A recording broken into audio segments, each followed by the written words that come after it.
What's up, fellow BRS Reefers? I want to welcome you to our March club meeting. Tonight, we're hosting the Zoom meeting with Keith Berkelhammer, aka ReefBum.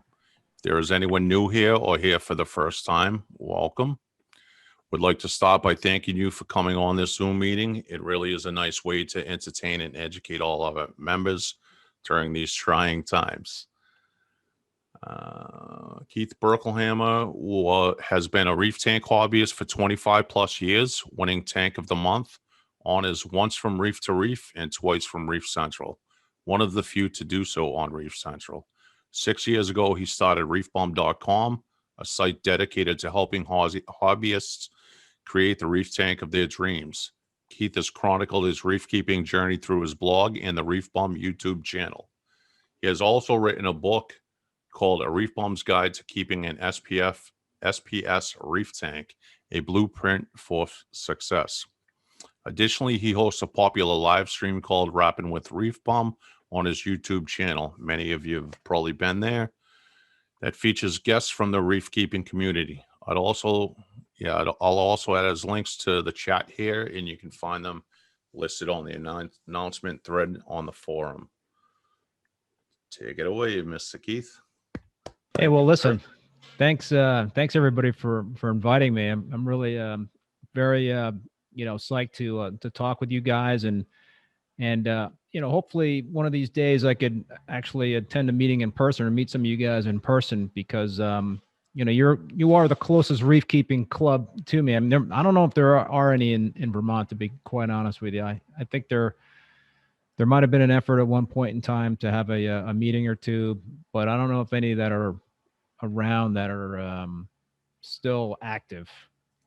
I guess in New Hampshire there's some clubs, but yeah. Anyway, thanks for having me. So the topic that I want to talk about tonight are my top 10 tips for keeping an SPS dominant reef tank, and I highly encourage you to interrupt me at any point with questions, comments, what have you. I think it works a lot when it's an interactive discussion. So yeah, I've been keeping reef tanks for 25 plus years, and I've had like any reef keeper, there's been ups and there's been downs, and I've learned a lot over the years, and I've made a lot of mistakes and learn from them. I mean, I recently had a situation with my new 225 gallon Peninsula reef tank that's, I don't know, about 5 months old right now, where I was cleaning my GHL doser, the peristaltic pump. And I was planning on dosing nitrate because I got a Cato reactor on the tank. And so I also have a GHL cage director. So I'm starting to measure the alkalinity on the tank, even though I don't have any corals in the tank right now, but that's going to change pretty soon. I do have a lot of coralline algae, so I kind of wanted to get a sense in terms of what my DKH is in that tank. So anyway, I was performing maintenance on the dosing heads every 3 months. I religiously perform maintenance on the doser the two dosers that I have from my 187 gallon established reef tank. I was doing it on the new tank, but I had the doser and the KHD elevated like about 3 feet above the sump. So for those of you that have peristaltic pumps and do the maintenance, when you take the covers off, you've got these rollers inside. And what I do is I take the cover off. I use acetone to clean inside the cover. I clean the rollers. I clean the tubing. So I did that for this new tank a couple of weeks ago. And, I had the nitrate bottle full with the 1,000 mLs of ammonium nitrate that I was going to be using to dose really nitrate to help the Cato grow once I started firing up the Cato reactor. But I wasn't dosing at the time, but I was like, I think I dosed for maybe like a week or so. And so I was like, I'll just clean that dosing head too. Well, I did it. And then it was a Saturday morning. And then I went skiing for a couple hours. And I came back into the house And I look at the tank and all the fish were in the rocks. There was no fish out swimming about. I was like, wow, that's really weird. So I came over and sat down on my desk in the room. My tanks are in a finished basement. And I didn't think much of it. I was like, all right, I guess they're just a little skittish for some reason. So I'm sitting working away on my computer, and all of a sudden I look up and I see one fish jump completely out of the tank. I was like, oh crap, what's going on there? So I got up and I looked, I took a closer look at the tank and the fish, and some of them were listing on their sides. A lot of them were breathing heavily, and I'm like, holy crap, these fish are dying. Something's going on here, and I was like in a panic. So I just I thought maybe it was stray voltage. I thought maybe it had something to do with the acetone that I was using to clean the rollers, but I was looking at my other fish tank, and the fish in that tank were fine. So finally, I looked at the bottle of nitrate, the 1,000 mLs of nitrate in that bottle, and it was empty. I was like, whoa. And what I deduced is that all the liquid in there's about 100 mLs left, just back siphoned into the sump. Oh, and man.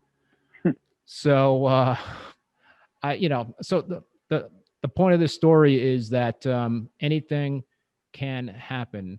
And even though you have a lot of experience in the hobby, there's and this is part of probably one of my my points here, but you got to be prepared, and even though you do have a lot of knowledge and experience working with reef tanks, you got to be on your toes. And I always say that if you could learn something new in reef keeping, that's a good day. And I learned a couple of things. One is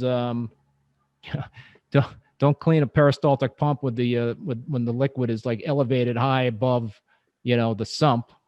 And B, there's also some check valves that you could put in place to potentially prevent that kind of back siphoning from happening. But yeah, I don't know. I just kind of wanted to share that story because it was unfortunate because I lost 9 of the 21 fish in that tank.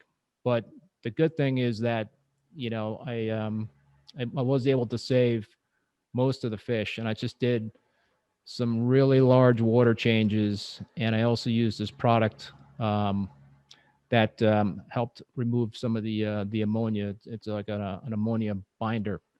They're called ammo chips, and it's actually something that is meant really for freshwater tanks and ponds to remove ammonia. So with that as a backdrop, let me get into my list here, and it's been tweaked over the years, but I'm going to kind of start in the order of priority that I believe is important and work my way down the list versus going in reverse order. So number one for me, in terms of the biggest tip that I could provide anybody that's interested in stepping up their game for an SPS dominant reef tank or even a reef tank in general is stability. Stability is so very important, especially alkalinity, but all the other key parameters too, in terms of temperature and salinity, calcium, magnesium, nitrate, phosphate. Really, things don't react too well in terms of corals when you've got a lot of variability. But I've always found that alkalinity is probably the most important thing to try to keep as stable as possible. And one thing, I mentioned the KH Director, and I think that's been an innovation over the last 5 years or so in terms of that kind of equipment being available to reef keepers. Back before we had these sort of automated, controllers and monitors, I would test my alkalinity once a week. And, a lot can change over a week in terms of the alkalinity. Things can really swing one way or the other. But with the KH Director, I'm measuring my alkalinity just one time a day. I know other folks measure it a lot more often, but for me, I think that it's just it's a parameter that I want to see on a daily basis and just try to like keep tabs on it to make sure that it's not going off the rails. And the other thing is in terms of these monitors and controllers is whether or not you should use those things to control the alkalinity that's going into the tank. So on my established tank, I used, I mentioned earlier that maybe some of you folks didn't hear that, but I use two-part dosing, and I'm dosing a lot. But so I've gone back and forth in terms of whether or not I want the cage director to actually control the amount of alkalinity that's getting dosed based on the readings that it's picking up. So I don't know if anybody saw the show when I had Jake Adams on, and we were talking about controllers, and Jake said, well, I'm the controller. So in other words, he doesn't really like to rely on a lot of automation in terms of letting the equipment do the work in terms of how much to say dose or not to dose, or so in terms of automation, what he was saying is that he likes to kind of have the human touch and not be very kind of like out of touch with what's going on with the tank. And so that's kind of like how I look at it in terms of controlling the alkaline that's dosing into my tank by using the cage director. I've gone back and forth on this thing, and one reason why I in favor of a reason why I would not want to use the control function on that thing is because I'm sort of lazy in the sense of I don't want to get into the app. I don't want to get onto my computer and look at the data in terms of what amount is being dosed by the cage director. I like to kind of like walk by and see what the DKH is, and that way I can kind of see a trend just in terms of my observation. So over a week, if I see my alkalinity is dropping from 8.9 to 8.8 to 8.7, then I know the tank is healthy because the corals are consuming more alkalinity, and so more needs to be dosed. If the opposite was happening, then perhaps there's something that was not going on, that was not right. So that's like one reason why I do like to not use the control function of my cage director.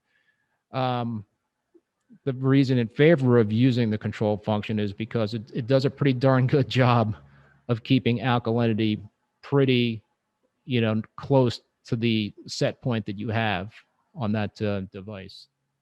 So I'm always curious to ask folks, out there that have these monitors and controllers in terms of, alkalinity, whether or not they use the control function or not. I don't know. Does anybody have any thoughts on that or any experience? I think I'd be comfortable with letting a tester dose my tank. Like you said, I think you lose touch when you're not at least in your tank once a day, looking things over, touching things. I mean, I use a Trident with a calcium reactor, and I'm in my tank every day checking everything. I think there's going to be a little bit of expectation of yourself if you want to have a reef tank. I mean, it's not a set it and forget it Runco kind of thing,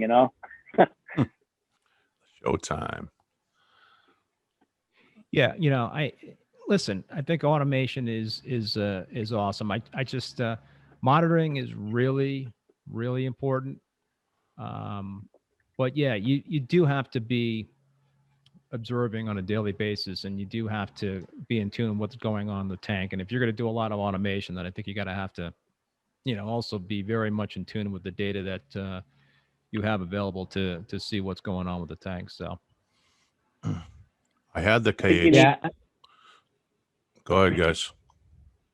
No, I was just going to say, I don't have a controller that would control my dosing, but if I did, I almost feel like I'd rather have it like send me an alert to say if it's outside or it dropped 0.1 or 0.2, and then I can adjust the dosing rather than have it adjust the dosing for me. So it's still monitoring and let me know, but ultimately I'm still changing or controlling what's getting dosed in.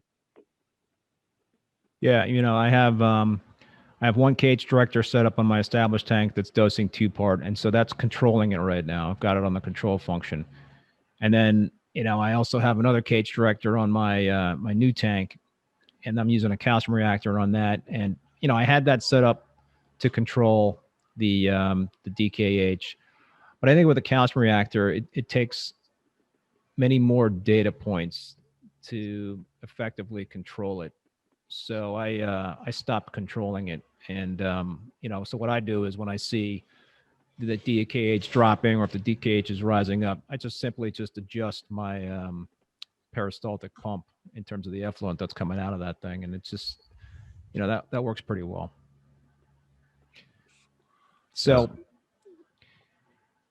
yeah, that's my first tip in terms of stability, especially DKH. Rock solid is really a good thing. And I think, a lot of times if you get a big alk swing, then your SPS, you're going to show it, and you're going to potentially see some RTN or some ding. That's been my experience. Keith, how much of a swing do you think is out of line for a daily swing on your alkalinity? I like to keep my alkalinity between 8 to 9 DKH. So, if it's at an 8.5 and all of a sudden it jumps up to like a 9.3 or jump, down to a 7.8, that kind of gets me a little, gets my attention. So I'll, but I won't act on it unless I get, some more information. So if the next day it's still trending the wrong way, then I'll take action on it. But sometimes it could just be potentially the piece of equipment that maybe there was some sort of error that might have come into play. So I think that's also something you got to think about. Yeah. Don't take the data at face value. Kind of like you got to be patient and wait for more information to come in before you act on it. Yeah, I mean, I basically have about a 0.4 swing throughout the whole day to the night to back to the day. Nothing really reacts to it. I was just curious what your experience was with your SPS. I mean, I don't have anything super expensive, but it's growing. Yeah, I only measure really 2 times a day. I'll measure like in the middle of the night and then in the middle of the afternoon. So I don't have a lot of different data points in terms of the individual day, but yeah, I think it's okay to swing within the day as long as you're kind of getting that same swing day in and day out. Right. All right. So my second tip is this is a big one, I think, having the proper lighting. And for most of my reef keeping life, I've leaned very heavily on metal halides. I don't know, maybe I'm the only one on this call that's still using metal halides, but I've had great luck using the 400 watt 20K iridium bulbs with the T5 supplements. That's what I have in my 187 gallon tank, and that's what I have on 2 of my frag tanks that are plumbed into that system. It's I've just been able to grow SPS like weeds, and I think most people now have migrated away from metal halides because they generate a lot of heat, and electricity can be pretty high. But I'll say this in terms of the electricity that I'm using now LEDs on the new tank setup, and I'm still waiting to put corals in that tank to see how they do. But I think I've got 6 GHL Mitras light fixtures on that tank, and when you add up the wattage on that versus using 3 metal halide bulbs, it's actually pretty close in terms of the amount of electricity that you would be using. I think the savings is going to be on the number of bulbs middle halide bulbs that I would, have to buy over the years versus the LEDs, which don't have to be replaced. So, but listen, I know a lot of people have great success with LEDs. A lot of people have great success with T5s. I think, for me, having a par in the 250 to 350 range with the SPS is a good range to be in for those corals. When the new tank, I mentioned I got 6 fixtures over that tank. I had, and LEDs are all new to me. So, and there's so many things that you could play around with the LEDs. It's quite scary in terms of playing with the spectrum and playing with the intensity. It's not plug and play, which was what I was used to. So it's, and this kind of comes back to stability and in terms of trying to keep things consistent. From what I understand, a lot of people run into trouble with LEDs when they start changing things around a lot and, changing the spectrum or maybe changing the intensity. It's I think you got a chance. There's a likelihood that you can shock corals when you change things up like that. So I'm promising myself that I'm not going to make a lot of changes with the LEDs once I start putting corals into that tank. And what I actually did was I don't know if you guys know this guy by the name of Jim Graham. He goes by Telegram on Instagram and YouTube. He hooked me up with a spectral plot. And I asked, basically what he did was he created a spectrum that mimicked the 400 watt Hamilton bulb and a 250 watt radium bulb, 20K radium bulb. So he passed that along to me. And so I kind of feel a little, I still have a little halides in me there because with the LEDs, they're gonna be using that spectrum profile. So and it, and I had a par meter put under the lights, and I had the intensity up over 100% for some of the channels, and I was getting par readings from like 400 to 500 on the underneath those fixtures. And I do have 6, and it's a 6 foot long by 3 foot wide by 20-inch tall tank. So the meters are providing some really, really good coverage. There's no shadowing that I could see, at least. So I'm optimistic, and I think that if you have the proper coverage and you have the proper par, no matter what light you're going to be using, then you should have success there. But lighting is certainly a big part of being able to grow SPS successfully.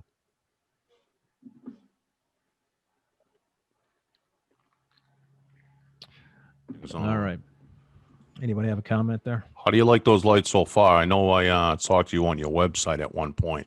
I was looking into getting some, but I didn't want to have to purchase 3 of them for my tank.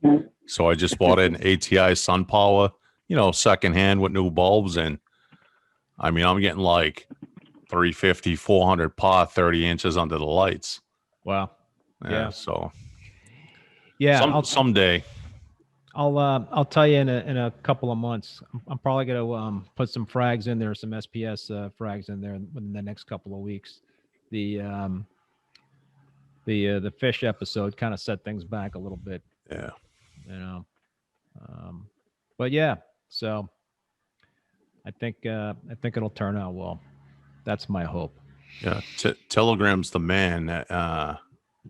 He's got a lot of good knowledge. He'll be stopping in on one of these shows soon enough. Yeah, you got to definitely have him on. Yeah, very, very humble.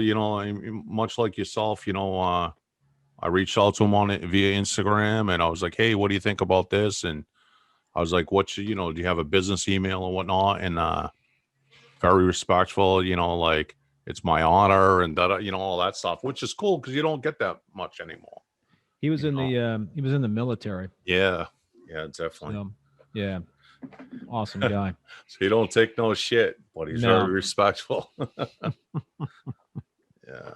For Nice. What's going So- on? Yeah, yeah. My third tip here is and we kind of talked about this in terms of stability, but calcium and alkalinity supplementation. I mentioned that I use both the calcium reactor and two-part, and you could have success with either one.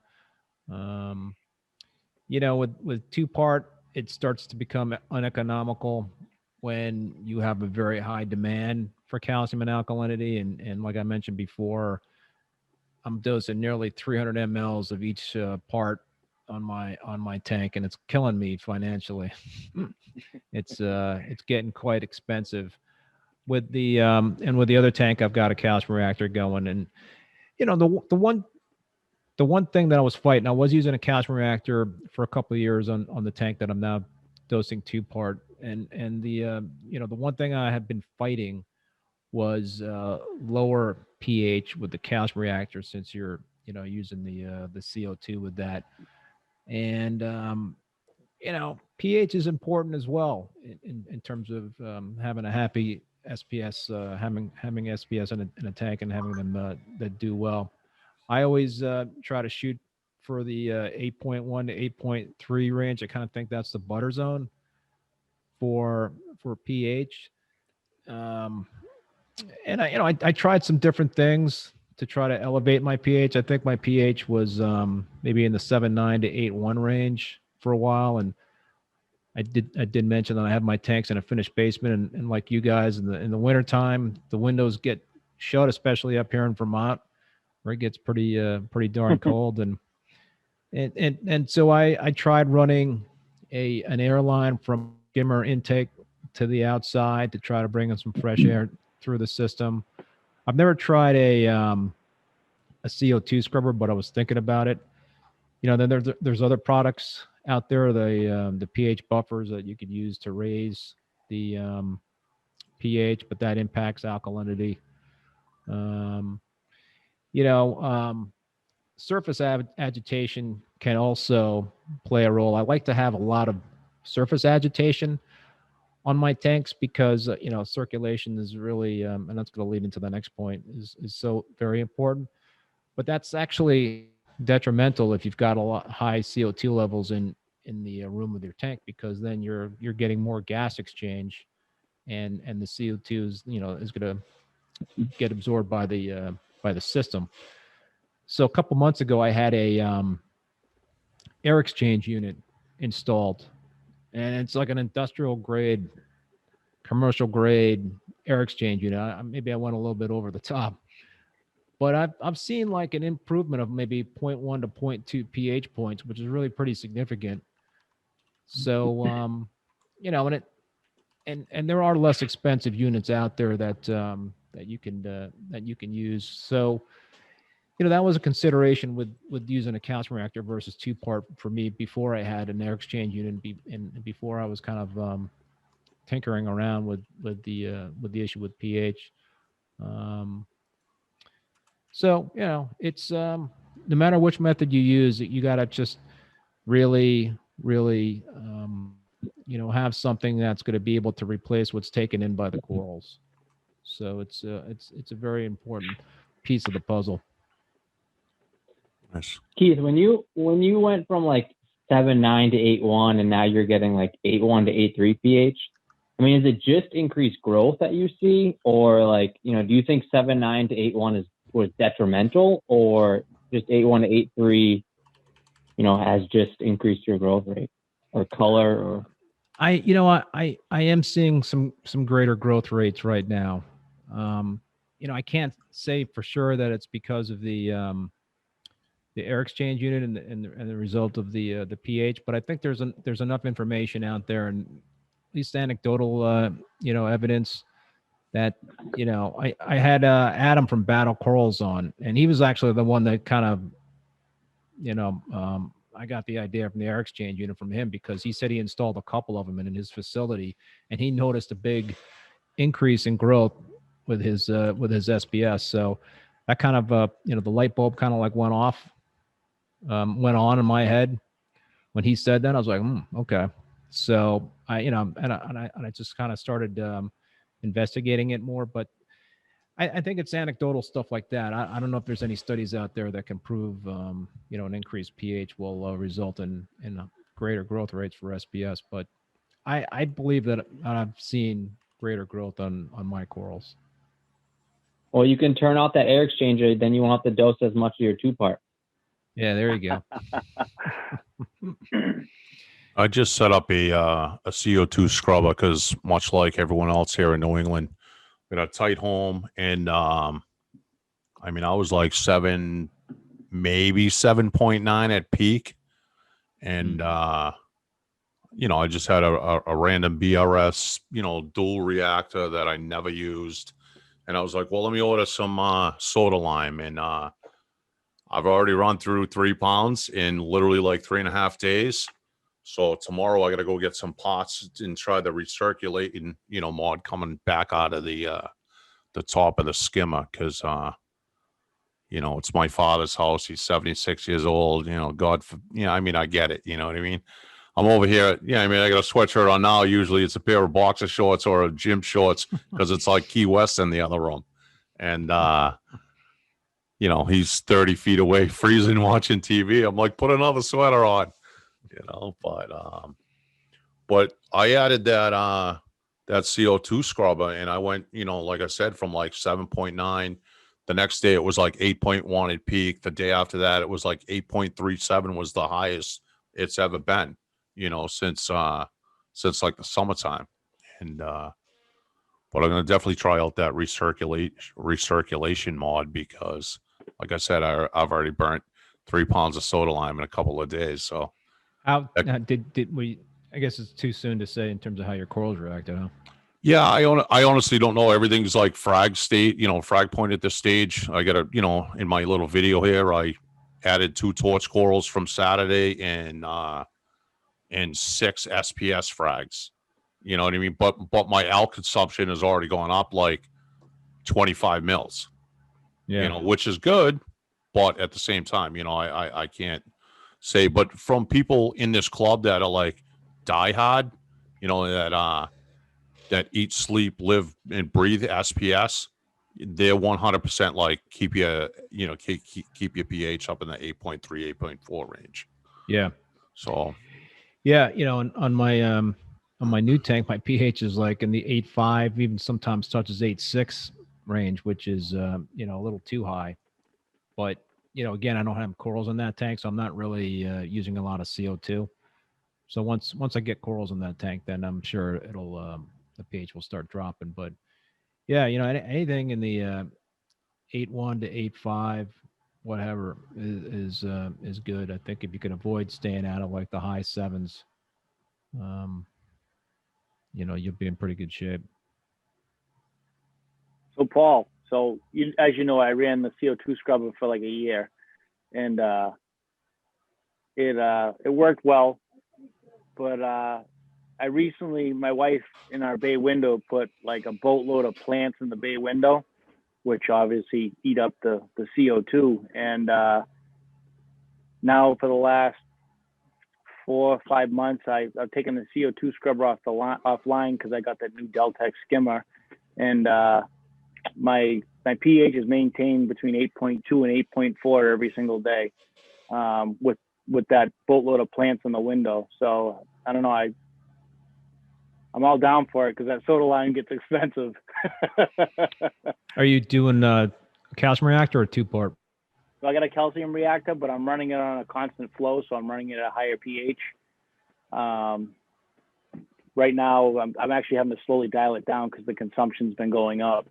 Right now, I'm like 7.24 or something like that, and I'm running like almost 100 mils with the Kimura dosing pump.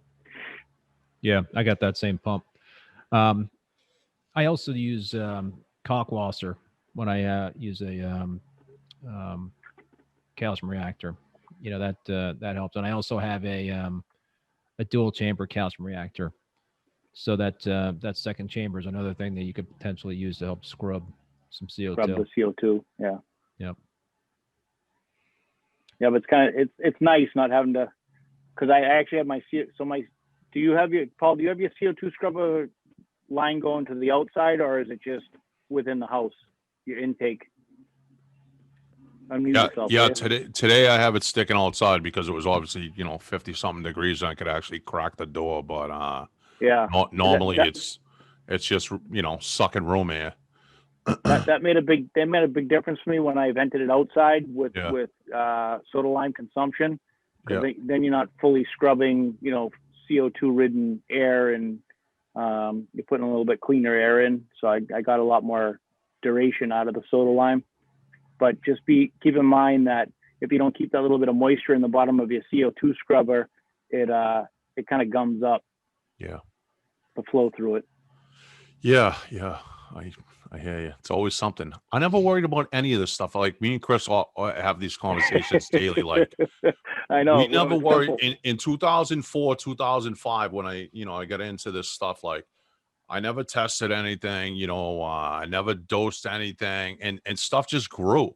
And it's like now there's so much more. It's like you got to have a PhD in like reefology, Keith, I have the Profilux 4, the 2.1 doser. I had the KH Direct. I was testing like 6 times a day. I burned through one bottle and I was like, well, I have a calcium reactor. I'm like, I'm not going to have that control the calcium reactor. So let me sell the KH Director. So now literally every night I'm manually testing elk and dosing by hand like an idiot, but it is what it is, I'm hoping that the 818 calcium reactor comes like this week, but might not be till another 2 weeks. So we'll see what happens. Yeah, I like to keep a simple tank. I think the equipment is good to have, really from the monitoring part, like I was talking about before, but I don't like to have a lot of moving parts in my tanks. I like to keep it simple. I don't have a lot of additives. I don't, dose amino acids or feed a lot of coral food. I've always had success really without that stuff. I mean, from time to time, I'll maybe use some Reef Nutrition, some of the Oyster Feast. I used to use the Phyto Feast, I think. But I don't know. I just try to keep things simple and stick to the basics, and that seems to work. But there's so many different ways to keep a reef tank. So what do you dose? You say you don't do aminos or anything. Do you put anything in your tank besides your basically just the big 3? I dose so calcium and alkalinity. I'll make sure my magnesium is in the 1350 to 1440 range. But yeah, I don't do aminos. I I have some homemade fish food / coral food that I'll use every now and then, and it's got some roids in it. I don't know if it's really a ton of reefroids in there. So I don't really do a lot of things in terms of supplements and feeds and coral food. I just and this is kind of skipping a point. I'll go back to number 4, but in terms of number 5, I like to keep like a slightly dirty tank, and so I rely on fish poop a lot. I like to feed the fish a lot, and keep a slightly dirty tank. When I'm talking about that is like, some nitrates in the 2.5 to 5 part per million range, and phosphates in the 0.03 to 0.1 range. Skim really well. I do weekly water changes of like 10%. Make sure that I'm siphoning out the detritus in my sump, and I have a sand bed in my 187 gallon tank, but I don't touch that. I just let my my cleanup crew do that. I've got some sea cucumbers that I think do the lion's share of that work, and I've got. Oh no! I like to keep that slightly dirty tank, high import, high export type of philosophy, and feed those fish a lot. And I don't know. I mean, again, scientifically, I don't know if you could prove that fish poop improves SPS, coloration, and growth, but I think it's an important part for me. What's your nitrate and phosphate? Right now, my nitrates are a little bit on the low side, like at 1. but they've been, this is for the established tank, and I'm more comfortable in the 2.5 to 5 range. For phosphates, they'll vary anywhere from 0.03 to 0.07. Sometimes they get up to 0.1. Yeah, but the other thing to consider is I got a lot of corals in that tank and a lot of SPS, and they take in a lot of that nitrate and phosphate. So it's I think, and I'm dosing right now nitrates to that tank. I'm dosing close to 20 mLs of nitrate, and that's partly to help with the chaeto growth, but also I don't want to like bottom out of my nitrates. So I have been dosing nitrates for that tank. Interesting. So go ahead. I run a dirty tank too, so a little more dirty than yours, but I try to keep that ratio that, it's anecdotal doctoral information that, I've had phosphates as high as, believe it or not, 0.9 with no ill effects in an established tank. And stuff just thrives and grows. I've actually sent stuff to Paul. I'm like, Paul, can you believe this? It's so funny when you say, everybody can run a reef tank differently. And, back when it first started, it was like, oh, you can't have phosphates. And now everything's going back the other direction where, now they're saying now you need phosphates. And, I don't overthink anything. The tank kind of tells you most of the time, I think, what you need to do. It lets you know, obviously, when you're too late that you got a problem. What are your nitrates running at? Probably between usually about 10, maybe 15 on the high side. And I'm assuming you don't have any problematic algae or what have you? None. No. Yeah. No, I mean, every which tank is different. Crazy. Yeah. Well, Sanjay Yoshi does the same thing. He's got usually very high nutrients. Right. And, I think as long as the balance is right in that tank and the corals are taking in, what they need to take in, and it all depends. It's a very each tank has got it's a very unique ecosystem. Agreed. So, and I like to feed my fish too, like you. So yes. So backing up to my fourth tip is strong circulation. So with an SPS tank, it's really important to have good strong flow and really random flow, whether it's I use the 40s and MP60s on my larger tank. So I use the pulse mode on those for one of the tanks, and I use the gyro mode on the other tank. But I think it's good to not blast corals. That's why I like to have the random flow going, and try not to have the flow directly on the corals themselves. So that's the challenge in it all. But flow really helps deliver the food and nutrients to the corals. I talked about that I like to have good surface agitation at the top, and that helps as well in terms of the gas air exchange. But yeah, that's another important piece of the puzzle, is having really, really good flow. With my peninsula tank, being 6 foot long and 3 foot wide, the challenge there is I don't want to have any recirculating pumps on any of the 3 glass viewing panes. So what I've done is I've put 2 MP60s and 2 MP40s on the end panel of that tank, and I think it's going to work out pretty well. I do have them all cranked up to 100% on gyro modes, and but that was the reason why I elected not to have sand in that tank. So far so good. I thought I maybe would not like the bare bottom, but there. So yeah, that's also another important point. That's kind of like, I think, part of having good husbandry is just to make sure you've got some backups. But, you know, another part of the husbandry point here is also testing your water parameters on a regular basis. Yeah, it's great to have the automated testers in terms of the KH Director. And Corey, I think you mentioned you have the Trident. Yeah. Yep. Yeah.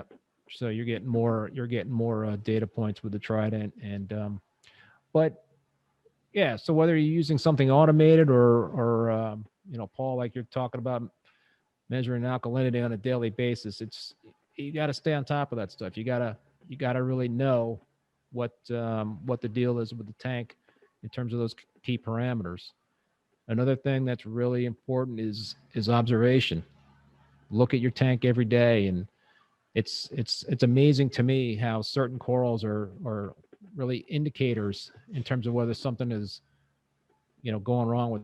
I've got a couple of corals in established tank that I know when they polyps are closed up or they're starting to fade or the color's looking a little weird, that all right, this is an early indicator that something is not right. And you know, perhaps that's a time where I'll dig a little bit deeper and do an ICP test or something.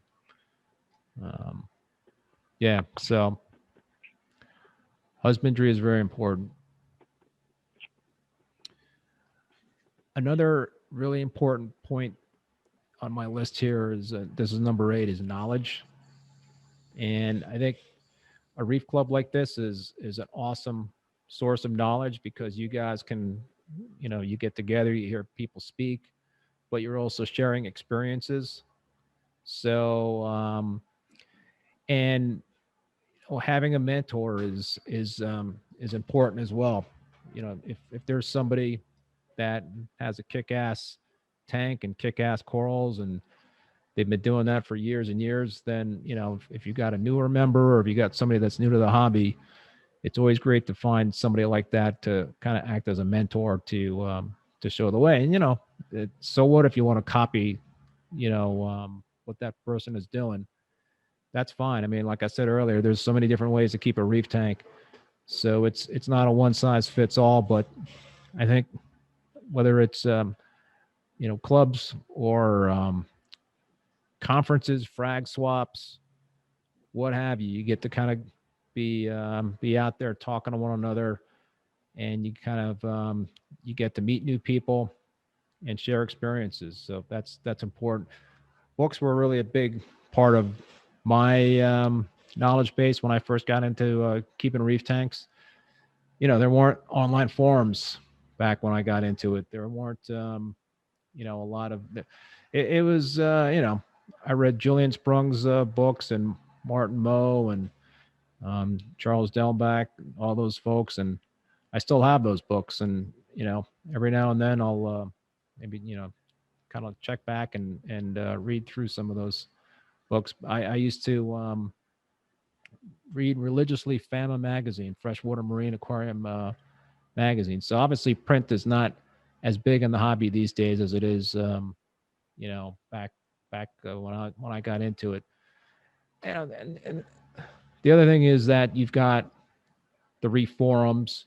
You know, you guys have forums and stuff, and you know, the issue with forums is sometimes you can get some bad information out there, and that's just something that people have to be aware of, is that it's not gospel if somebody's posting on a you know, a reef club forum or just a reef forum in general about certain topics. So you know, and then you've got social media, so you know, and everybody, you know, anybody like me can have a channel and talk about stuff and pass along information.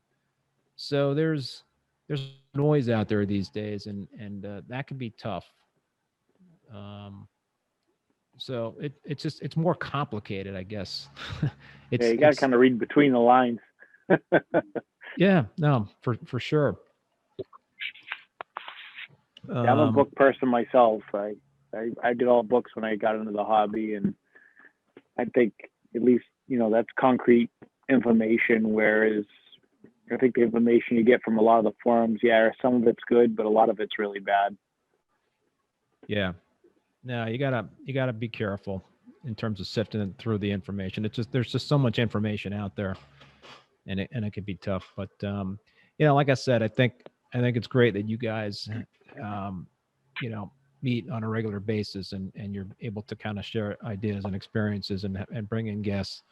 I do think like frag swaps are really important, just because you get to meet more people, and you know, like a Reeferpalooza or whatnot. Those shows are great. You get to talk to equipment manufacturers, and the guest speakers that come in are some high profile folks. So yeah, knowledge is really a big part, I think, in terms of having success in this hobby. Wish more people actually read books rather than looking for the, you know, it's cool to have the forum and to post up a question and stuff like that. But when I started back in 2004, I mean, I had the slew of books as well. And, you know, I deal with, you know, we as a club deal with it on, you know, we have a Facebook group page, and, you know, there's a lot of people that don't believe in, you know, like, you know, supporting the club or a paid membership. Everything should be free, you know, yada, yada. You know, it's frustrating who you decide you're going to listen to, you know? Yeah. What, Paul? $20 for a membership. I know. I'm just another bozo on the bus, but there's a lot of idiots out there, you know? I was about to say books. What are those? I can't tell you last time I read a book. Yeah. Love books. Hey, last book I read, I don't know if you can see it, because now I'm on 46. I got the ReefBum SPS book here holding up. Oh, nice. You gotta go closer to the screen. Well, what There you I go. gotta Now do we is can I see it. gotta get rid of my background here. There you go. Can you see me now? Yeah. Awesome, Paul. Ready? Check it out. Yeah, there we go. There it is. Beautiful. I'll have to mail Put in it the back to you cause. for an autograph. Well, hopefully, like I said, maybe I could see you guys in person down the line. Yeah. It'd be So, knowledge is big, and so number 9 on my list is to avoid stress. And what I'm talking, you know, so don't tinker with the tank. And it's always so easy to like stick your hands in the tank. And I think that's, you know, obviously you gotta be in the tank at certain points in time. But if a certain coral doesn't look to be like, you know, maybe it's a little out of place, or maybe it's tipping or something like that, I always say just try to like leave it be. The more you like move things around, the more you're just stressing things out. So I like to say don't tinker with the tank. Just kind of sit back and let nature take its course. So true. And my last point on this list is to be prepared, because there's always going to be the curveball out there. And I talked about that at the beginning in terms of my dosing accident. But power outages, I think it's really important to have some sort of plan in place if the power goes out. You know, on the East Coast, that can happen, you know, in terms of big storms coming up and down the coast, or you get an ice storm and you could be without power for days and days and days. So, you know, I have a full house backup generator, and so that gives me peace of mind because it's automatic. I don't have to be here for that to turn on. But you know, that's a bit pricey. I also though have a portable propane generator, which is a lot less expensive. I'm so nervous about losing power that I got to back up to my backup.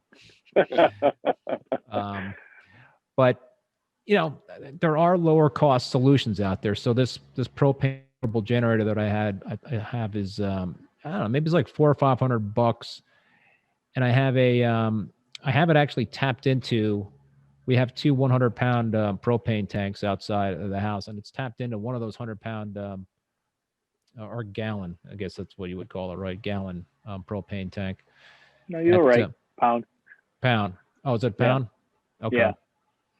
Yeah.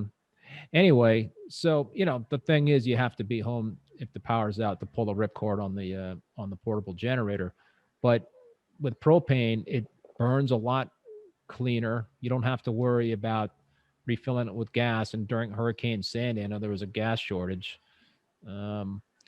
And it could also last like 4 or 5 days on that 100 pounds of propane, which, you know, without having to worry about filling it up every 8 hours when the, you know, if you have a gas powered portable generator. So I don't know how common the propane portable generators are these days. I picked one up about 6 years ago, and it was definitely a great you know, pickup. I used to have a gas powered generator, and this is a lot better than that. So yeah, I would recommend having something in place, whether it's a battery backup for recirculating pumps, or just something, or having something where you could hook into your car battery and start the car up and run the tank that way. Just something, just to be prepared for the inevitable you know, power outage. And I talked also about having redundancy. You know, with a couple of return pumps, it's good to have a backup heater.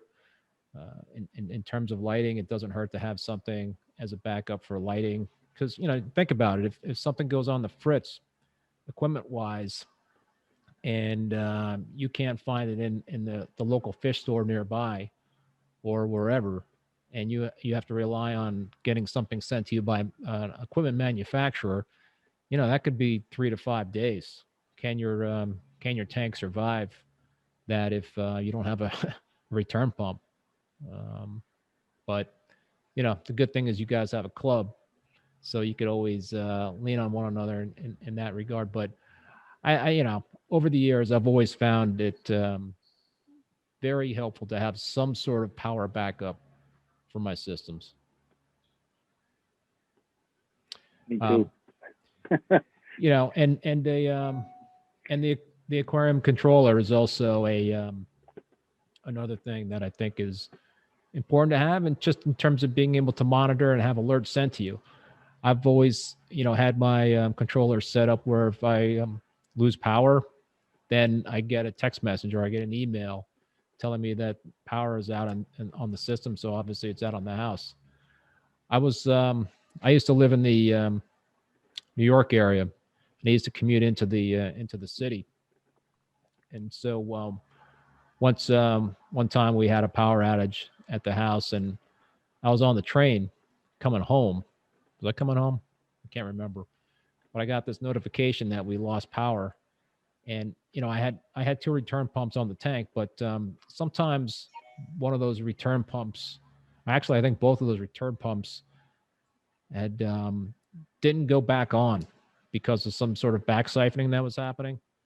So what I did from the train was I turned the whole system off. I turned the pumps off and restarted them, and that got the tank going.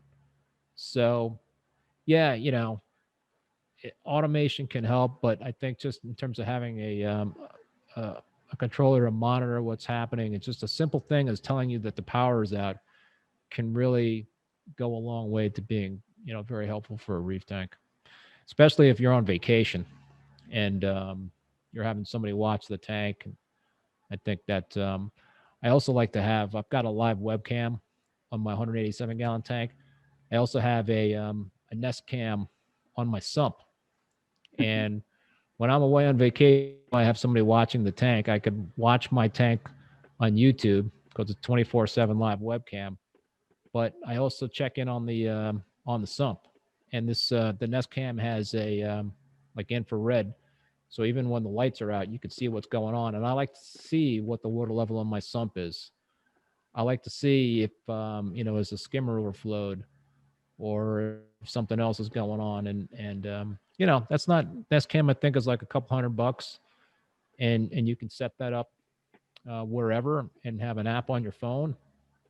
It certainly has provided me peace of mind. Nice.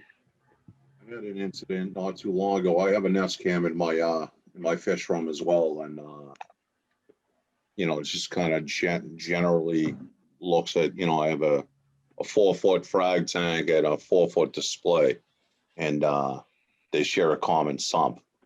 Well, I had turned, it's probably a couple weeks ago, I had turned you I put my Proflux into maintenance mode or something like that, and I get sidetracked, and next thing I know, there's enough room when all the pumps, when the return pumps are off or whatever. There's enough. Well, at least at one point there was enough room. I had about 3/4 of an inch to an inch of leeway. I was upstairs and I was talking to a buddy of mine, in another state, and I was like, "Oh, I'll send you the link." And he's like, "Dude, there's water on your floor or something along those lines." And I came downstairs and there was like 25 gallons of salt water river going across the floor. It was into my bedroom. I'm like, "Oh, mother of God." Yeah. My biggest thing, I mean, that it sucks, but like the water's going under the wall to another room. I mean, other than a fan, what do you do? A foot of sheetrock out and replace it and pull the insulation, and I mean that's a shit show at that point. Yeah, that's not fun. You write a code, so if you're in maintenance mode for more than your set duration, you get a notification. I know. It sucks. It sucks because I have two different ones, and the one I chose was 2 hours. Just like factory default on the Proflux or whatever. The other one's like 20 minutes. It just happened to be the one I hit was the wrong one. Yeah, that's a drag. That is a drag. Always something. It is always something. It really is. It's always something. And I was telling a friend of mine, I go, regardless of the situation, everything's $100. It seems like the average thing is $100. You need a new fish, it's $100. You need, I mean, you need a 3/4 inch frag, it's obviously a lot more. You get a nub of a nub. Someone calls a mini colony for $100. It's yeah. I fried 2 middle halide ballasts because I had it plugged in to an outlet, and I unplugged the outlet, which was plugged into my Proflux, and somehow that drew current out of the ballast and totally screwed them up. And so that was about $200 per ballast. I just fried them just because I unplugged them in one point in time, in the chain there. And who would figure? You'd think you unplug something, you're good to go. But yeah, it's not one thing, it's another. It's always something. Mm-hmm. Keith, I've been following your new build, and I saw you mention at one point like all the maintenance you do and like your dosing heads and all that, and I thought, wow, like I never touch my dosing heads. Like I haven't cleaned those out in forever. And then to see like you cleaning the dosing heads and like even the ones you're not even using, and then have like an accident without the nitrate, man, I was like, I would have been so, I don't know, like it's so humbling. Like even you're going through all that work to maintain the dosing pump, and then still smacks you in the face, and it's just like, nope, not gonna work. I'm still gonna mess with you. Well, yeah, I mean, I learned a couple things. One is that, like I said, you keep those containers on the floor or like maybe 8 to 10 inches above the sump, and they won't back siphon. Or use some check valves that you can, put in line to prevent that. Yeah, but in terms of cleaning the dosing heads, that's something where I've found that it can impact like the KH director in terms of the accuracy of the readings. It can impact the the precision on those dosers. I mean, I'm sure if you haven't done any maintenance on it, you open them up, you're going to see a lot of gunk on those rollers, and I always like to have a couple of pump head maintenance kits on hand with extra rollers and covers and tubing in case I need to replace them. Yeah, I have a Kamoer doser, a 4-head doser, and I don't know. Now I'm thinking maybe I should look at it. It's been going for years, and I haven't touched the head. It's only a matter of time. Yeah, that would be probably a good idea. Keith, I just wanted to thank you. I was battling dinoflagellates a couple months back, and I was like losing my mind, just trying everything possible to try to knock these things down. But I read your article that mentioned at the end there trying a UV sterilizer. So I finally broke down and got one of those, and after about a week, it pretty much took care of them. And then I took it off the system thinking I'm good. So I didn't want to have that extra piece of equipment running in the system. So I took it offline, and about 2 weeks later they were back again. So I had to put it back on the system. But I guess my question is, do you think like UV sterilizers are a good thing, like 24/7, or do you think it's just like when you're having an issue with the tank? I just use them when I have an issue with the tank. I've had some bacterial blooms, and I'll put a UV on, and that just like clears that right up within like 24 hours or a couple of days. It works really well. But I've never used one on a consistent basis. There's a really cheap UV that I have. I got 2 of them. It's called the AA green. Yeah, that's machine. the one I have. Yeah, the green killing machine. Yeah. Yeah, they're really quite. They're cheap, and they're portable, which is great because you don't have to hard pull them into your tank. You could just put them right into the sump. They don't cost a lot. I think it's like $70 or something, 60, $70. Yeah, it wasn't bad. I think it was like 90 at Petco, but there you go. I would have paid $1,000 to get rid of these freaking. Yeah. Yeah. So to answer your question, I do not use UV. I know some folks do, and I can't say that I would recommend against it. I don't know what the impact is in terms of running it all the time. I think it's a good thing if you want to have a protection for your fish. Mm-hmm. I guess it's not going to be bulletproof in that regard, but it can certainly kind of help zap the any parasites that are in the water column, but they're not necessarily, it's not going to, get every parasite, because not every parasite's in the water column. I think that's the whole thing. You've got a lot of things that are, in the sand and the rock that are not going to be, that the UV is not going to get. One other quick thing that's kind of tied into that. So I know you also said that when you got your algae reactor dialed in, that's when you finally, made a big dent with the dinos. So recently on our forum, I've seen quite a few posts where people that really do well with SPS, they're starting to think that algae is actually a bad thing for corals. So I was just wondering what your feelings are. I mean, obviously you run algae, so you must not think it's an issue, but how do you feel about that? Are you concerned that maybe it's affecting corals in a negative way and we just don't know it? I don't know scientifically in terms of the impact on algae and corals. I just use macro and Chaeto to control nutrients, and so that's worked for me. I don't like to use. I used to use GFO, and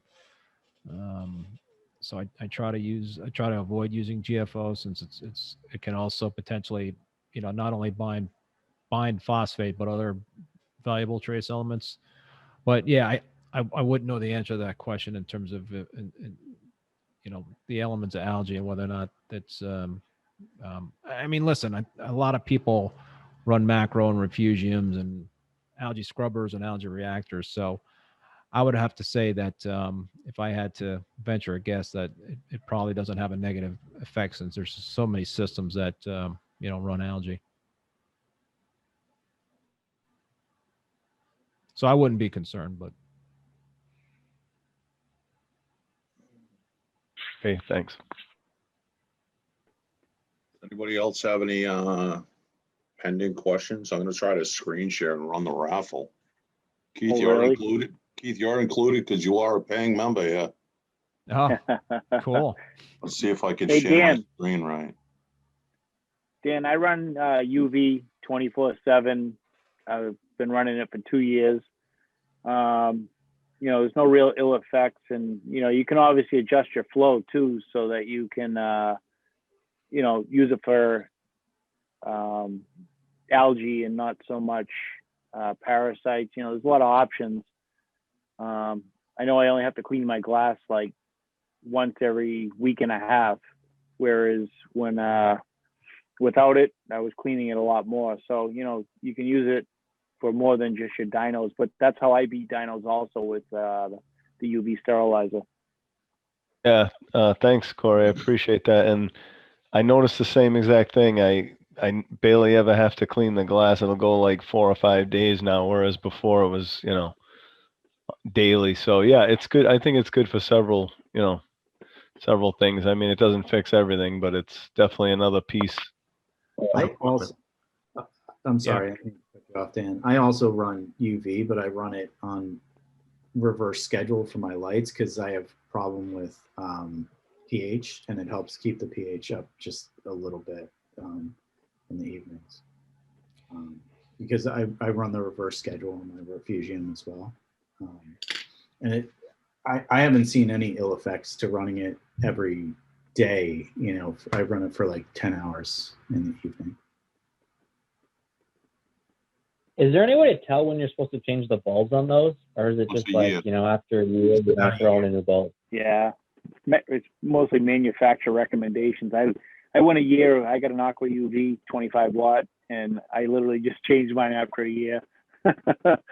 So I know the green killing machine has a green light that when that thing goes off, you're supposed to change the bulb. So I've never changed mine, but I've only used it for a couple of weeks at a time. I saved the bulb I changed out, so when the other one goes out, I'll have a backup. there you go. When you look at the bulbs once they've been used, they start to get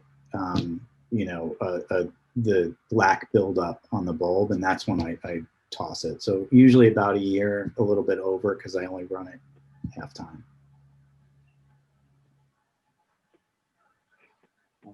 You guys ready for the big raffle? Can you Trying see? to contain myself, Paul. Can you guys see my screen? Yeah. We can see a screen. All right. So there's going to be 3 raffles. One $50 is to a sponsor of your choice of the club, and then two $25 either a sponsor of the club or an online, like Marine Depot or whatever, Paul Creek Supply. So this is for the $50 whammy. No whammies. Oh, sneaky dog. This guy. All right. Nice. Thank you, guys. $25. Oh, there he is. Oh, you got to be kidding me. Awesome. All right, guys.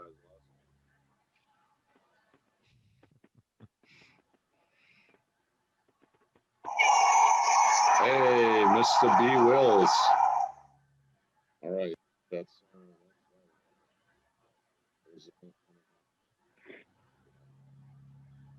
Hey, Mr. Benoit.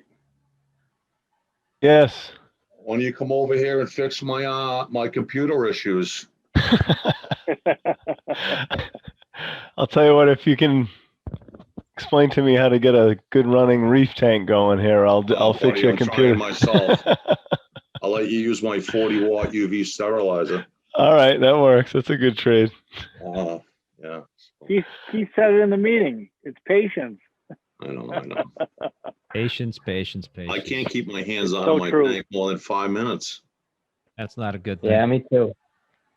I need like a shock collar when I go to put my hand in. I keep telling myself like I won't do it, but then like he said, I see like a frag that's like a little tilted over or something that fell, and I'm like, let me just reach in and fix this. Let me just touch this. The best part is I bought those gloves that go up to your armpits, and they're literally sitting in the box for 6 months. I'm like, Yeah, I had those too. I used them I'll once, but then buy it gives you like, go ahead, Steve. no, I was just gonna say it gives you like chunky fingers when you put those gloves on. And like go to like grab something, and like I was like, let me take the glove off. You guys don't just spray yourselves with isopropyl alcohol and then Stick around let it in dry there. off. I mean, I don't know if that's the brewer in me or the microbiologist. Everything isopropyl alcohol, sterile, boom. I mean, that's a joke, half a joke, but in all seriousness, I sterilize everything with isopropyl alcohol, and I've never had a problem, and I've never had any issues with. I'm the worst person with touching things and tweaking things, but You could be carbon dosing at the same time, Ed. There you go. no, yeah, exactly. That's why I said, you spray it, you let it evaporate, and then at least you're not introducing any microbes to it. That's one of my biggest concerns. But the carbon dosing, I had a 90 gallon 7 years ago, and I had that problem when I was first in school, like learning that, and I was like, I know everything about chemistry and science. So yeah, I had some carbon dosing issues doing that. Gotta be careful. That was a trial and error type of a thing. Seems like the only thing that moves in my tank is at the bottom, and it's 24 inches down. So I try not to deal with it because my armpit gets wet every time I have to reach to the bottom. You gotta get those grabbers with like the tongs at the end. Just reach down. There you go. The other night. Oh, I had a. Keith, with your 180 or 187 in your new tank, are you gonna try to run them the same, or are you gonna like try like different things, like on the new tank versus what worked on your old tank? Yeah. So with the I'm running a refugium on the established tank, and I'm running an algae reactor on the new tank. The new tank is bare bottom. The established tank is sand bed. I'm doing LEDs on the new tank. I got metal halides on the established tank. So yeah, and there's a lot of things that I'm doing differently. I got a calcium reactor on the new and 2-part on the established tank. So I don't know. I'll probably bounce around a little bit depending on how things go. But it's always nice to have options. But it's going to be and also it's a peninsula tank, and that's a little bit different in terms of my other tank. Never had a peninsula tank. Did you so ever it's pretty consider cool. plumbing them together? No, I wanted to have 2 separate systems, and I'm glad I did have 2 separate systems, because if that dosing accident happened to my established tank, it would have been a total wipeout of all the corals in that tank. Not just the fish, but yeah, I wanted to have 2 separate systems, and I've got 2 frag tanks plumbed into the established tank, and I've got another frag tank that's ready to rock and roll with the new tank. So it's, like I was talking about before, I think it's good to have redundancy and backups and that sort of thing. And I farm the corals, so I don't want like a situation where something happens and I just get a complete wipeout and then I'm screwed. That's reefing. Yeah, and I also have I just set up a quarantine tank for my SPS, and that's another thing that I didn't talk about that I think is really important is to to have something that when you bring in new frags, when you pick up new frags, you don't want to like bring in pests into your tank. So I invested in a microscope, a decent microscope, and so my protocol is when I get new frags is I'll put them under the microscope to see if there's any pests that are present. Then whether I see the pests or not, if it looks clean under the microscope, I'll still do the bear dip to make sure that I kill anything that I potentially didn't see, and then they'll go into the quarantine tank for like 30 days to make sure that there's nothing that I didn't that made it through the dip and made it through the microscope and all that stuff. And then after 30 days, I'll dip it again and look again on the microscope before I put it into my my system. And the quarantine tank I set up is a pretty simple quarantine tank. I've got some it's a 20-gallon breeder. I've got a heater in there. I've got a few pieces of rock. I've got one of those hang on the back filters that I run, and every week I'll do a 10-gallon water change. So I'll siphon out 10 gallons of water from that tank, and I'll refill it with 10 gallons of water from my established tank. So that's pretty much it. You know, I've got some LEDs over that tank, and there's no protein skimmer on it. It's really a basic setup. So I think that's another thing that's important to you know, potentially consider, is to invest a little bit money in a little coral quarantine tank, because there's just so many different things that could come, like hitchhiking in on corals, that could really screw up a tank. You know, like acro-eating flatworms. I had those years ago when I was in Connecticut, and I lived with them, and my tank that I had it with thrived. But, you know, I was basting my corals, and I had some wrasses in that tank, and even some clownfish that followed me around with the baster and would just, you know, eat the flatworms after I blew them off the corals. But yeah, I don't want to get flatworms again, or red bugs or what have you. So, you know, that's another thing to think about too, is quarantine. A lot of people have quarantine tanks set up for fish. I've never done that, but that's also a you know, a good idea. Yeah, it's getting harder to get interceptor for red bugs from your vet these days too. Oh, I know. Yeah, I know. I It just really read is. something about They're like, that you want it in for what? Canada. Yeah.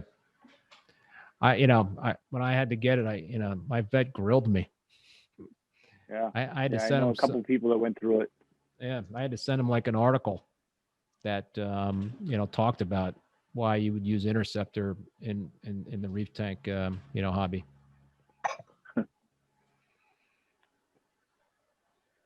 Or you can get the stuff from Canada, I guess. Yeah, that's what I heard. I heard you can get something through Canada. Dosing's still the same. Yes.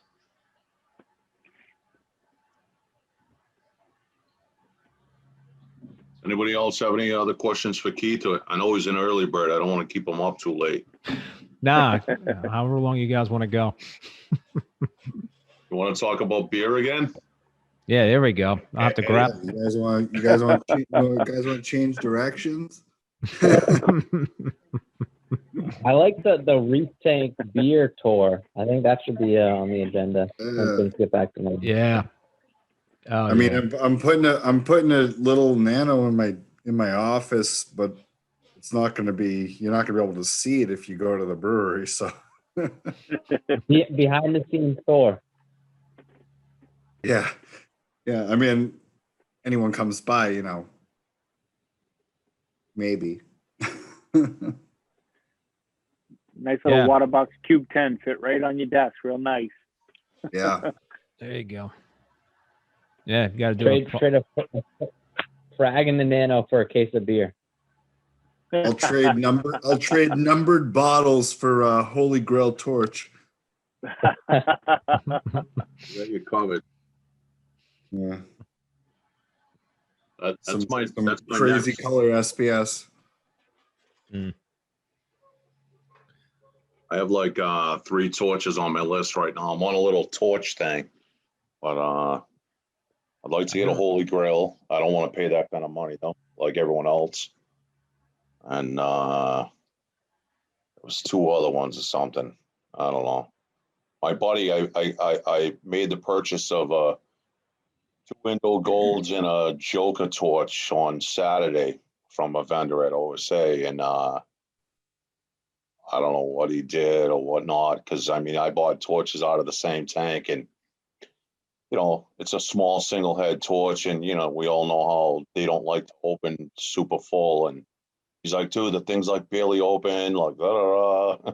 And I kind of feel bad because like I did him a favor of picking it up for him, but you know, obviously at his cost. And but he's also got a reef tank that shouldn't be a reef tank. He's got emperor angels and sharks and lionfish, and he's got like a 27-foot eel in his tank. But he's like, every other torch is fine, but these ones won't open.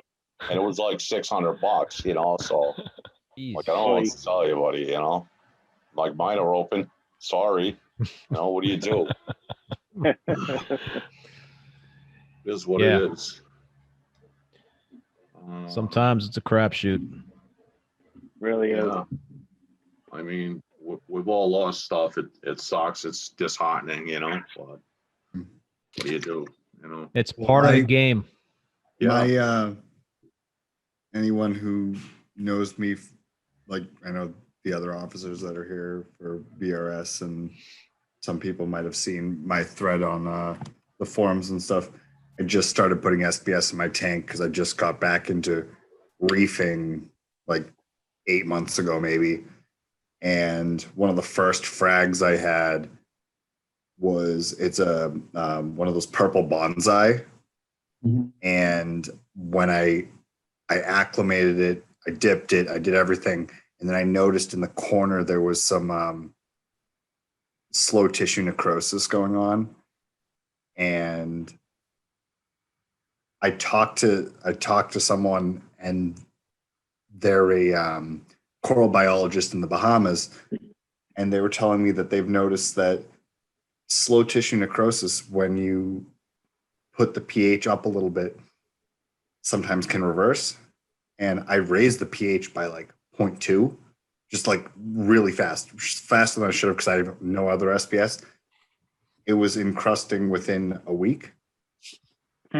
And I don't know, everything else, I've been keeping my pH at like that. I was like low 8s, and now I'm like 8.3 pretty consistently. And all the SPS that I've been putting in the past 2 months has been just immediately taken off. pH is important. Oh yeah. If he didn't know, Keith, that's that techno geek guy. Yeah. I kind of figured that So out. what do you do to keep your pH so high? What was that? What do you do to keep your pH consistently at 8.3? So I've been dosing. Oh, let me go get all this. I'm not even gonna do it. I'll post if you. I'll update it on my forum page later. Because I've been doing some not so like some very home. I mean, I only have a 20 high right now, so it's not anything crazy. But like, I've been able to keep up with some stuff with like literally treating RO water with like a higher grade, basically baking soda type thing, and those kind of things. And I mean, it's nothing too crazy, but I mean, I don't have a crazy SPS tank. Don't think I have like all these things like sucking calcium and all these other nutrients out of my tank. You know, like it's not like, I mean, look, Corey's laughing and you see his tank, like it's not Corey's tank, you know.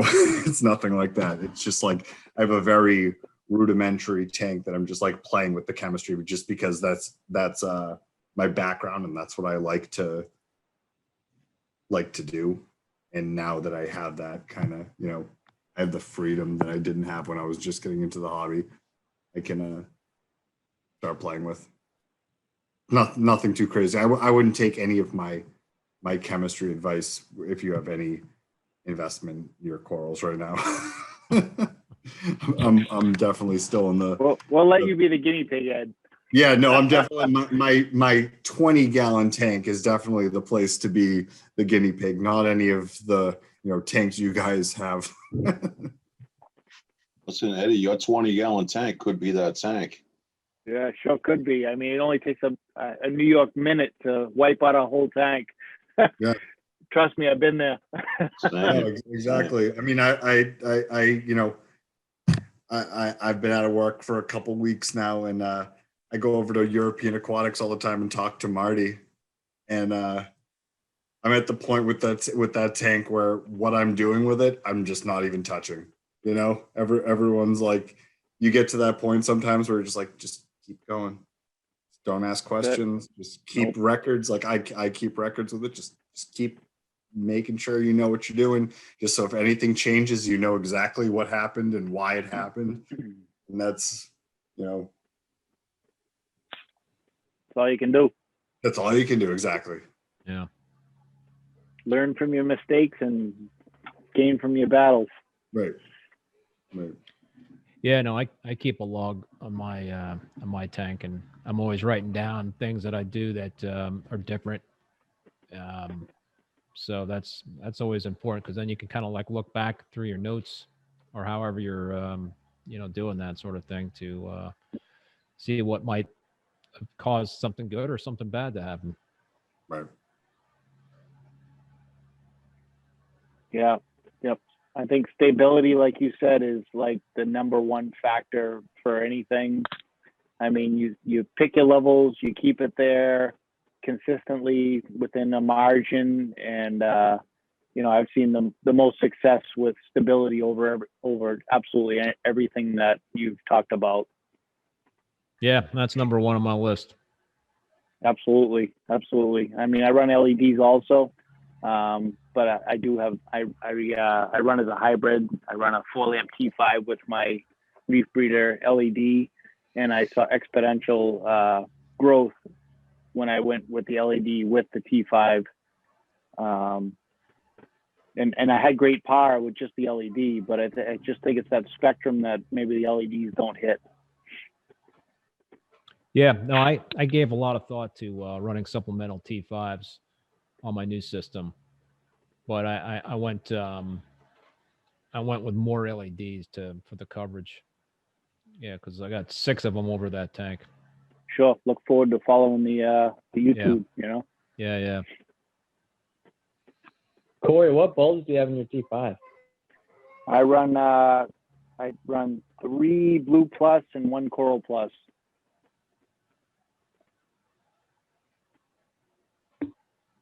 Run 5 Blue Plus, a Purple Plus, a Coral Plus, and an Aqualine Blue Special. It's nice and crispy white, but it's almost like 14K. You must almost be time to get new lamps, right? No, they're fresh, buddy. They're fresh. I got a good another 10 months. It's $150 a whack. Oh, dude, it's crazy. Well, I went from AI Prime on a cube nano tank or whatever to Radeon. So I know that AB plus spectrum or whatever, and that was great. And I liked the fluorescence of the corals at night under blues or whatever. But I have an 8 bulb over my display tank, and then a 48-inch Reef Bright XHO. So I still get, that blue pop before my main lights come on, and then blue pop for like 2 hours, so it's still kind of nice. And then on the frag tank, I have a 4 bulb, 3 Blue Plus, 1 Purple Plus. So I don't know, but those Reef Breeders, man, I've been looking at them. I know I've talked to you a few times about them, Corey. Hey, Adam runs them on most of his growouts, battle corals. So it's, I mean, mine was a crazy. V1 that I upgraded to the V2 Plus, and I'm very happy with it. I would put a second one if my tank was a little wider. Maybe someday. You got that 600-gallon out beside your house, though. Convert the hot tub to an aquarium. That's it. Well, when I was a kid, my dad used to have silver arowanas and Oscars, and we had like huge tanks, and we had literally heated the tanks with like jacuzzi and pool heaters. Wow. In our base. And like there's a Facebook group called DIY Monster Fish Keepers. If you're ever interested in looking up crazy, like it's not saltwater, but it's crazy builds for the the other end of the hobby. And it's just all about like how people are heating these massive tanks to keep these, creatures from the Amazon. I could see doing like a recirc loop off of your hot water heater. You know what I mean? Yeah. Why not? Right. Just put a recirc loop. It turns on when you need to warm the water and shuts off when it meets temp. Right. Yeah, those got to be some crazy electricity bills. Oh yeah. They can't even benefit from fragging in freshwater. It's just all fish. Yeah. Maybe some plants, but you're not making, you're not seeing plants going for $3,000 for something that's, this big. That is crazy. Did you guys see that post on the zebra mussels showing up in freshwater plants that was saying that they're invasive and be aware? I guess the Petco's and whatever was selling them. Yep. Yeah. That's crazy. Yeah, the moss balls, right? Yeah. That's what, Well, because what happens, the moss balls die and people just throw them down the Throw drain. them down the toilet. Yeah. And then you're like, Push oh, them but up to the there's ocean. zebra mussels in it. Yeah. It's like the snakes and the lionfish in Florida, right? Yeah. Right. Yeah. Freshwater monsters. What's that thing called? Group called DIY freshwater monsters. Yeah, I think that's Something along those lines. yeah. You got Paul thinking now something else to build. Yeah. We're gonna see Paul's Stingray tank next week. Dude, I'd love it. That's my problem. I Yeah. can't keep a tank long enough to grow anything of significance. DIY monster fish keepers. That's what it's called. It's just all people talking about their builds. And they just have like these crazy like 7,000 gallon freshwater oases in their basement of their trailer park. Chris A's talking about when he, buys a house this year about going to like the old school do-it-yourself, concrete and plywood tank in the basement, big monster tank with the. Yep. No, that's all. That's all what the people in that group are doing. That's they just 2-inch acrylic front and call it a day. Yeah, they're just like, yeah, I put an 8x8 post, and it's just like, where'd you get an 8x8? And they're just like making a frame, and they're like, yeah, and then I used 3-inch glass and I put 14,000 gallons of water behind it. It's like, how did you afford this? Yeah, that's a little extreme. Yeah, no, it's with your insurance company. Hope that's in the basement. Yeah, no, it's just all like basement tank pond builds, that kind of a thing. That's crazy. Yeah.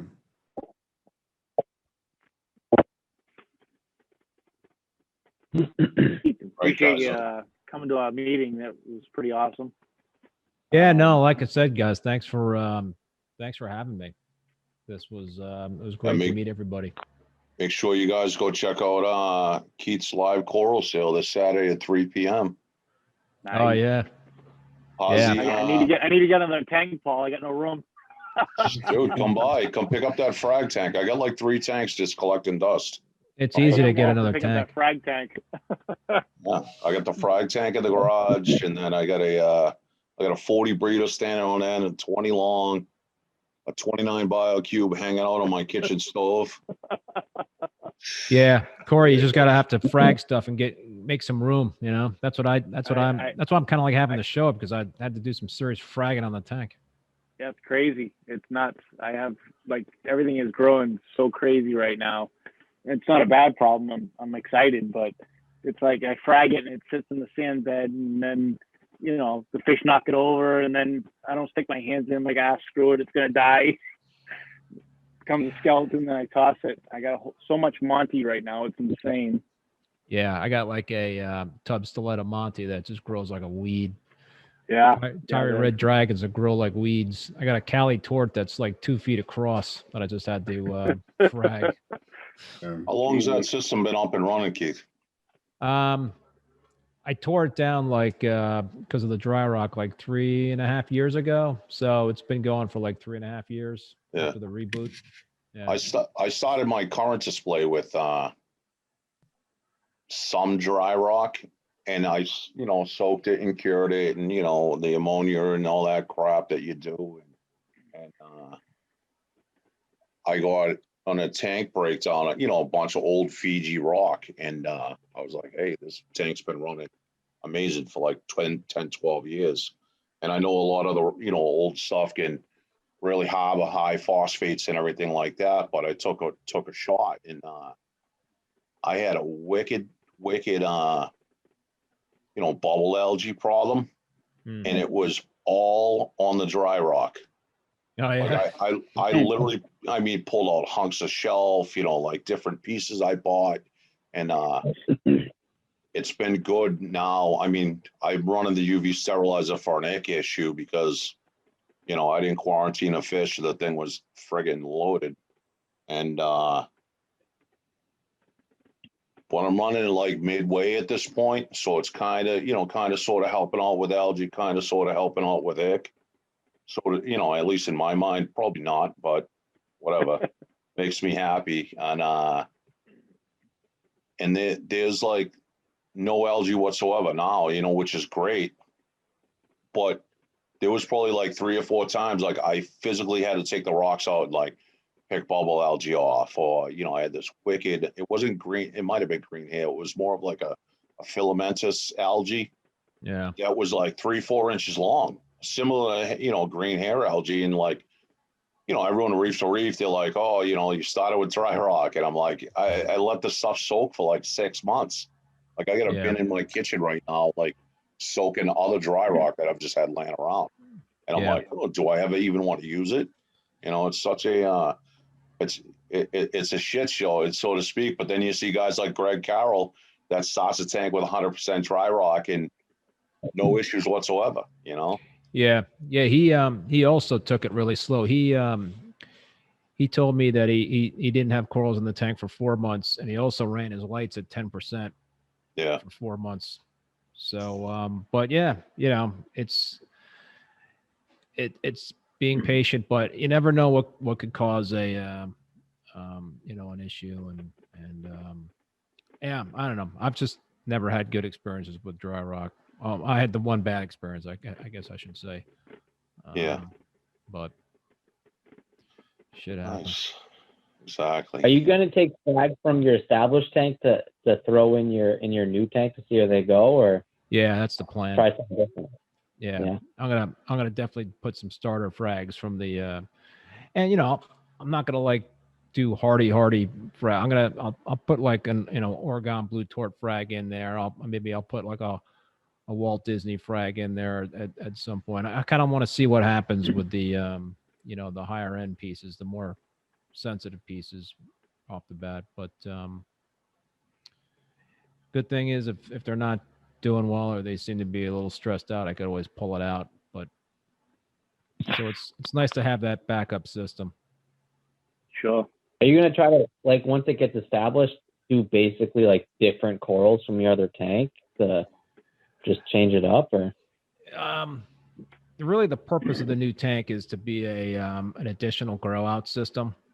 So I do want to, there are some corals that I want to have as you know, backup. I want to back up some corals from that established tank and the new tank. But, you know, I would have to say like maybe 80% of it's going to be new frags that I don't have in the established tank. I mean, that's the part of the excitement of a new tank. You can get all these different corals, right? Exactly. And that's also one of the reasons why I got a peninsula tank is, you know, I just think that there'll be more, it'll allow me to put more frags in the tank because it's, you know, not just, you know, it's 2 different sides really to the tank, and 36 inches wide will allow me to have really almost like 2 tanks in the sense of being able to plant frags on each side. Here's the $1 million question. I'm on a particular site right now. I won't mention the name, but would you pay $1,199 for a 1/2 inch to 3/4 inch Vivid Insanity coral? What is a Vivid Insanity coral? I don't know. Looks just like a Acropora. Somebody put a really expensive name on it. Yeah. Yeah, I'll mention the site. SBB, Shane Backer Corals. Everything's like $1,000 and up for a 1/2 inch frag. Crazy. Yeah, that's nuts. I loved your live stream on the name game. I was like, oh, it's so true. It's gross. It's Acropora, guys. Yeah, I know. It is crazy. I mean, in terms of what's going on with the naming and the photography and just you know, having all the fluorescent, you know, corals under the blue lights. Blue lights, yeah. I'm old school, and you know, like Jake was saying, there are some corals that deserve their names, but then, you know, there's just things that are being named purely for marketing reasons and purposes, and it's not a good thing for the hobby. No, not I'm at not all. I'm not at paying all. that. You know, I think the most expensive coral I've purchased SPS wise was maybe the a home wrecker frag, but I didn't pay stupid money for it. You know, I got it within the last year or so. It wasn't like you know, when it first kind of came out and people were like really shelling out the big bucks for it. $500 for a nub. Yeah. No We have a- thanks. We have a guy in the club that lives up in New Hampshire that just grows ridiculous coral, and he's got so much. I mean, you'll see like a nice sized piece of home wrecker for like $200-300. That's the guy I got it from. And then recently, like my tank wasn't, you know, I didn't feel safe spending a couple $100 on a frag. And then he had some listed for like $100, you know, like little skinny stick, you know, but I'm like, geez, $100. If it dies, it dies. Yeah. You know, but it's just a matter of taking the hour-and-a-half trip north, you know. You're talking about Tim? I am, yes. His tank is, The tank you got. crazy. Yeah, I saw his system in person. It's pretty impressive. Sure is. Just the I the got aqua. a fraction. No, go ahead. I was just gonna say I don't know if you guys have seen his new aquascape, but A massive branch.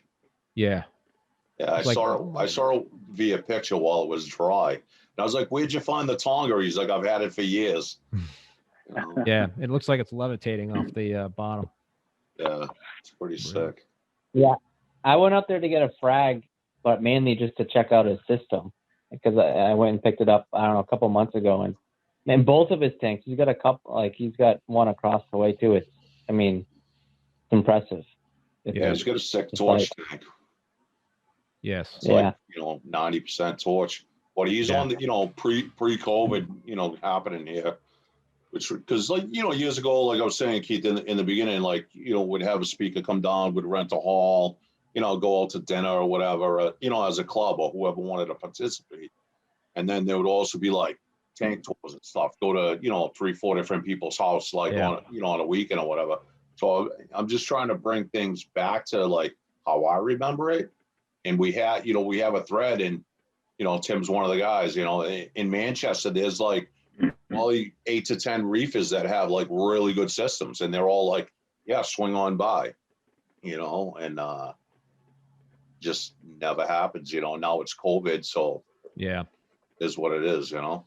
Yeah. But someday, hopefully sooner than later, you know, Things will get back to normal. Swing. Yeah, it'd be nice. Yeah. Yeah. It'd be nice to get out of the house other than going to the supermarket, you know.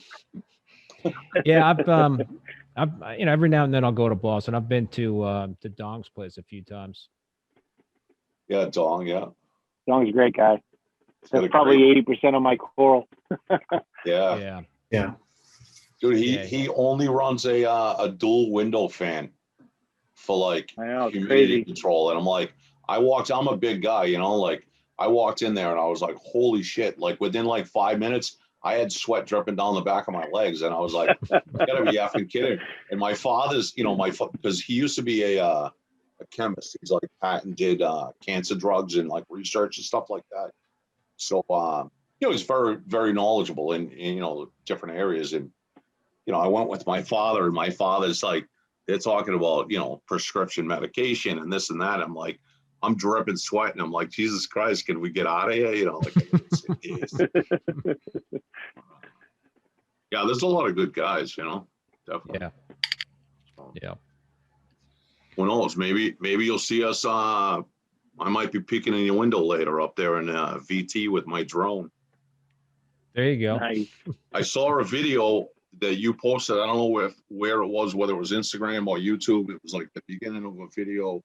I want to say it was, you know, and there was like friggin' snow like up to the doorways. I couldn't even imagine. Oh, are you talking about that? That was the video I think I put out earlier this week. Yeah, it was recently within, you know, the last couple of days. I was like, oh my God.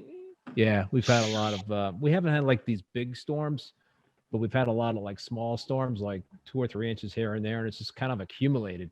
Yeah. To the point where we've got like over 3 feet of snow. Oh, but Wow. it was like 50 degrees today and another couple of warm days. So now we're getting into like mud season, I think. oh yeah. Oh yeah. Yeah, that'll be fun. I like mud season. It's fun driving. We Yeah. live off of, we live off of a dirt road, so. No, it's What always part a of good Vermont time. you in, Keith? Do you know the Mad River Valley? Sure. Yeah, Nice. I live in Warren. Okay. Yeah, kind of a strange place to have these reef tanks, but you know, I get to do what I love in terms of keeping the reef tanks and skiing and all that sort of thing. So, Vermont's nice. So what's your Beautiful closest place. LFS to there? what was that? So what's your closest LFS to there? You might have to drive a distance. Yeah, like there is none, like Petco. It doesn't exist. There was a guy, Green Mountain Corals. I'm not sure. Yeah, that He's- was right there, right somewhere. Yeah, in the Waterbury Stowe area, but I'm not sure he's still around.